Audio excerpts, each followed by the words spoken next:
Bonjour, alors moi je m'appelle Yannick Perron, alors je réside à Port-Saint-Père, je suis Jean du voyage et je suis ferrailleur de la commune. Alors, t'es en caravane, t'as des enfants plutôt petits. Comment l'idée d'habiter en maison arrive? Comment Et l'envie, ben, le besoin? l'histoire a démarré en fait, c'est que bon, j'ai acheté ce terrain à Port-Saint-Père, en terrain de loisirs à l'époque. Et il s'est avéré qu'on a mis la caravane dessus, on avait un petit chalet qui servait de cuisine, et puis un jour, on voit que les enfants ils grandissent vite quand même, et on se dit ils ont besoin d'apprendre quelque chose. Donc l'idée après, ça a été qu'on a passé avec Christophe, on a passé le terrain, on est en mairie, on est passé dans le PLU, et là, on a eu 6 ans de combat. Alors déjà avant de demander le permis de construire, j'ai vécu sur ce terrain-là quand même 4 ans avec un groupe électrogène. Yannick, comment on fait quand on est un voyageur pour comprendre toutes ces questions de loi, de normes? Alors, je pense qu'il faut se poser une question quand même, c'est qu'il y a sûrement une solution. Il y a sûrement des lois, il faut qu'on les écoute avant de les appliquer. L'image est donnée que on fait pas les choses dans les règles. Mais en fait, c'est donner un exemple aussi aux municipalités qu'on l'a fait, mais c'est donner un exemple aussi à d'autres voyageurs qu'on peut le faire. C'est d'aller rencontrer quand même les élus, et avant les élus aussi, c'est de rencontrer les usagers aussi. Parce que c'est vrai qu'une commune, elle tourne qu'un élu, mais elle tourne pas qu'un élu. Une commune, elle tourne avec ses citoyens. Vous êtes dans un village, des gens vous regardent comme vous êtes une bête. On ne vous comprend pas, vous êtes avec une caravane, vous êtes d'une autre planète en fait. Et c'est touchant quand même. Puis il y a un moment, les gens, ils font le premier pas. Et là, ça commence. Dès l'instant que ces gens-là, ils ont commencé, les voisins, ils ont dit, mais vous n'avez pas d'électricité, mais c'est pas normal avec des enfants. Tu veux dire qu'il y a une vraie importance d'avoir des liens avec ses voisins. Oui, Il y a la question de la loi, oui, et puis il y a la question du lien avec les gens. tout à fait. Comment t'es passé de l'un à l'autre? C'est-à-dire comment t'es passé de la bête sauvage Oui. à créer des liens avec les Ben, gens? je pense qu'il faut donner un peu du sien quand même, parce que les gens, quelque part, avec tout ce qu'on voit sur les journaux et télévisions aujourd'hui, on se dit, quelque part, entre guillemets, les gens du voyage font peur. Moi, je leur en ai pas voulu. Je me suis mis, en fait, dans leur sens à eux, je me suis mis, bah, moi, peut-être que si je serais comme eux, que j'habiterais là depuis tout le temps. Moi, ça fait 60 ans, je suis né ici. J'ai une caravane qui s'installe à côté de chez moi.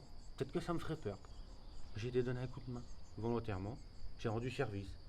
Et de là, après, bah, j'ai mis un pas plus loin. J'ai été dire bonjour tous les jours. On se voyait, on s'est salué. Donc ok, première étape, ça a été le PLU qu'il fallait changer, Oui, ce long temps d'attente. très oui. Une fois que ça c'est acté, qu'est-ce qui se passe? La maison elle tombe du ciel. Bah, euh, ça a été une grosse déception en même temps, je vais dire. J'ai vu qu'il fallait un permis de construire. J'ai vu qu'il fallait faire une demande en mairie, au cadastre. Mais je me suis dit, je me sentais même plus capable du coup, j'étais perdu. Donc là, Christophe est intervenu. Il m'a dit, bah, on va trouver un architecte bénévole. Alors c'est François qui est arrivé, qui a un bureau d'architecte, qui est un jeune architecte. Le plan est arrivé, on a été le déposer en mairie. Ça a convenu. On nous a dit, vous avez le feu vert, vous avez le droit de construire. Ah, mais quel sou. Le problème, il était là. Donc, bon, on était à la banque. On a été demandé un prêt. On nous a dit, mais on ne peut pas vous donner de prêt. Je suis ferrailleur, je suis à la chambre des commerces, je rentre de l'argent, mais pour les banques, c'est pas réel, ça n'existe pas, micro-entreprise. Auto-entrepreneur, ça n'existe pas pour eux. C'est là qu'est intervenu Famille et un toit. Oui, ouais, une famille, hein, toi. une famille à toi. C'est un bail antifaotique. En fait, ils m'ont fait un prêt sous notaire. C'est l'association qui m'a prêté l'argent pour fabriquer la maison. Boum, jackpot, bah oui, les sous sont là. Et là, j'ai pas su encore gérer. Je me suis dit, mais j'appelle qui? C'est là qu'est intervenu mon voisin. Il m'a dit, bah moi, je suis électricien, je suis dans le bâtiment tous les jours. Bah, faut aller par étapes. Moi, je vais prendre le chantier et je vais te faire ton suivi. Alors en fait tu dis, la difficulté ça a été de comprendre dans quel ordre il fallait faire les choses, Tout à fait. Tout à trouver fait. les bons artisans, Voilà. et puis c'est ces voisins en fait qui t'ont aidé. C'est les voisins qui m'ont aidé. Et ils m'ont aidé, on va dire, je dis 80% de la maison, ils ont été là pour moi. Alors en combien de temps tu as l'argent, le plan, la construction démarre, ça dure combien de temps pour avoir cette 2 ans. maison? En tout, ça a demandé 2 ans. C'est-à-dire tes valises, tu les mets dans la maison 2 ans après. 2 ans après. Si tu veux, ça a été 6 ans de combat pour avoir le terrain constructible, mais il y a 2 ans derrière avant d'avoir habité la maison. Il s'est passé 8 ans quand même. Qu'est-ce que tu penses que la maison t'a apporté vraiment toi dans la vie familiale, dans ta vie personnelle professionnelle? Je pense que moi personnellement, j'ai fait ça aussi, c'est pour mes enfants. Leur laisser quelque chose. Parce que c'est vrai qu'une caravane, on leur laisse rien. Parce il faut aujourd'hui, à l'heure actuelle, mode de vie, en 2015, tout ce qui se passe, il est important d'avoir un pied à terre. Vous êtes sur la route, vous allez travailler, vous allez faire du démarchage. Les gens ont peur d'escroqueries, ont peur des vols, ont peur des gens. Ils savent qui vous êtes, ils savent où vous habitez. Donc s'il y a un problème, ils savent où vous trouvez. Et ben aujourd'hui, une adresse, c'est du boulot assuré. Yannick, tu veux dire que tu es de Port-Saint-Père aujourd'hui, toi? Oui. Moi, personnellement, pour moi, je suis Port-Saint-Père. Est-ce qu'on peut considérer ici que c'est de l'habitat adapté? Ouais, je dirais ça quand même.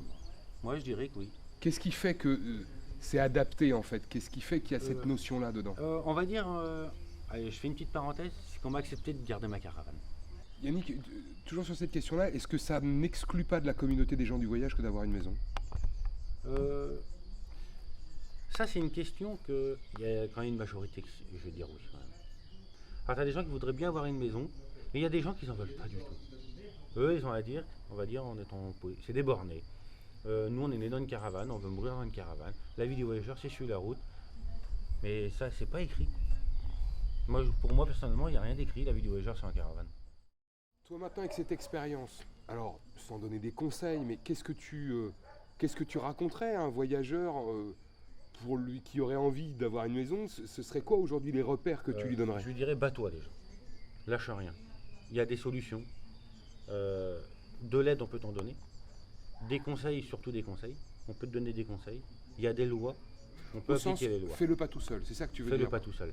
Et je pense que si tu achètes un terrain constructible, tu gagnes déjà de nombreuses années de combat. C'est ce qu'on conseille aussi, nous voyageurs, acheter constructible.